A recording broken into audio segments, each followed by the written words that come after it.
Now, I'm not a huge fan of anime, however I like to dip my toes in it from time to time, and today we're diving into the ultimate debate, the best anime to have ever been made. Get ready for an epic summary through mind-blowing storylines, unforgettable characters, and animation that exceeds expectations. Whether you're a seasoned weeb or a curious newbie, grab your snacks and sit tight. This video will reveal the undisputed champion of all anime.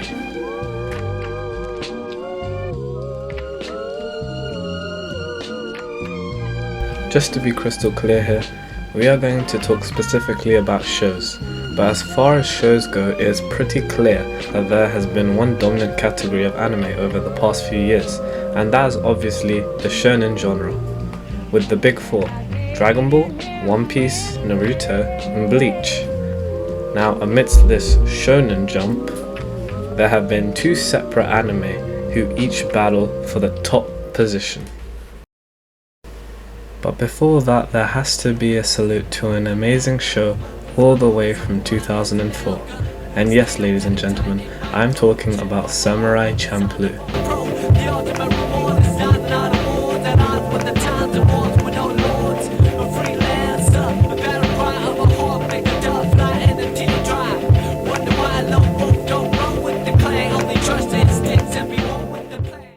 Now, most of you have no clue what this anime is, but once I was introduced to it, it seemed like most of what we have today pales in comparison to this show. It really was ahead of its time. Not to mention, a Arurian dance came from this show, so...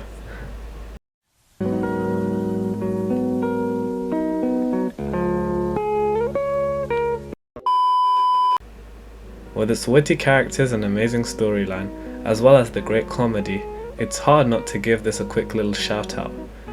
It might not be the greatest of all time, but it can definitely make the list. Samurai Champloo is a wild anime mashup where a ragtag trio embarks on an epic journey across Edo-era Japan, but with a hip-hop twist. Imagine a samurai, a brokey, and a tea waitress walking into a bar and then promptly getting kicked out for starting the fire. In short, Samurai Champloo is what happens when you toss samurais, hip-hop beats, and a ton of chaos into a blender, and yet it somehow manages to be exceptional. And the intro is straight up fire too.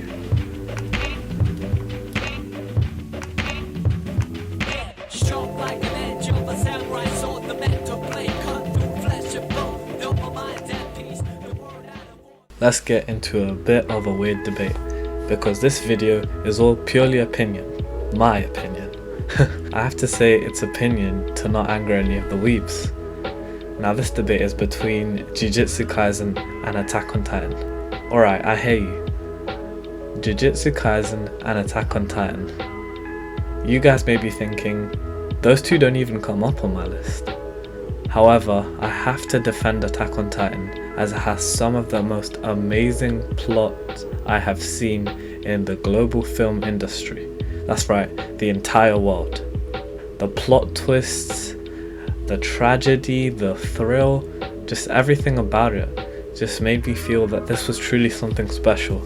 If you haven't watched AOT, then what are you doing with your life? Probably something that actually benefits society. Even if you are doing that, watch AOT. I cannot stress how great this show is. And the truth is, I'm not even hyping it up that much. It literally has 9.1 out of 10 on IMDb, with over 531,000 ratings, 40 awards, and 88 nominations. Do I even need to say any more? I don't want to spoil anything because I truly believe that the experience is just a million times better when you walk in there blind. And I beg of you not to search anything up, just put the phone down. I made the mistake of doing this and I somehow ruined the most insane plot twist of the entire series for myself.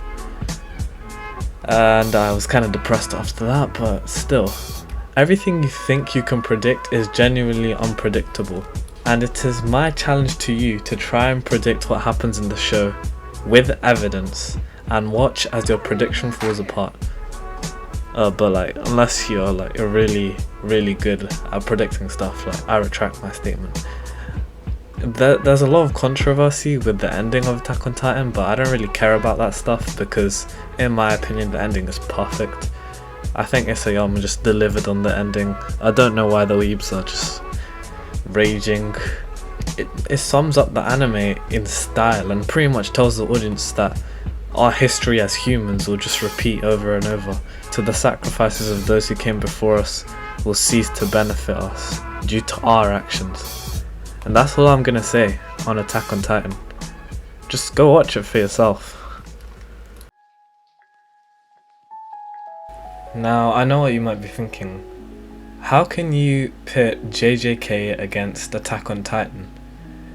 Jujutsu Kaisen hasn't even finished 3 seasons. It's just finished its 2nd season, and the 3rd season is about to come out soon. But I think that's actually one of the strengths of Jujutsu Kaisen. The fact that it's only had 2 seasons so far, and I'm putting it on par with Attack on Titan, is just insane. Well, not on par, but somewhere near to it. AOT is finished, but JJK, there's still room for improvements to the original manga, and obviously, since this is an adaptation, they don't need to follow everything to the T. Fans might get a bit angry if they don't, but that's just the truth. So, picture this. Yuji Itadori is a teenage boy who goes from being your average track star to someone who manages to swallow a cursed finger. And in doing so, he becomes the vessel of one of the most powerful villains in probably the entirety of anime, Ryomen Sukuna. Yuji joins a secret school for Jujutsu sorcerers. Since it's his only option, he's literally swallowed one of Sukuna's fingers. He can't do anything else. And I'm not gonna say anything more. So that's a lot to digest for anyone who's just coming into this anime, but I promise you, there is no other anime which makes it seem so simple to understand. This anime has such a rare ability. That ability is to introduce a whole new world to viewers and yet somehow run a million miles per hour, all while being perfectly simple to understand. It also raises a deep question from within ourselves. Do we lose our humanity in order to become the very best at what we do? Do we risk everything we hold close to us just to be number one? Yuji is faced with this question through 2 entire seasons and more to come. And as he sees the world crumbling around him, he questions his humanity and whether or not to keep it. As you'll see with everything happening to him in the anime, this is a very hard decision to make. He is one of the only characters in the entire show to maintain that humanity and not give in to the literal demon inside of him. And I think that this constant battle makes it all worthwhile to watch, as well as thrilling to see what will unfold in the remaining seasons of the show. JJK is more light-hearted and funny, which is, in my opinion, what makes it slightly better. Or does it? So in the end, I guess either provides a sensational viewing experience, but through the countless anime that exist, there is always one that appeals to each individual. So rather than telling you what the best anime is, I urge you to go find one for yourselves and call it your own, because ultimately, the truth of ourselves can only be found by us. Nah, just kidding. AOT on top.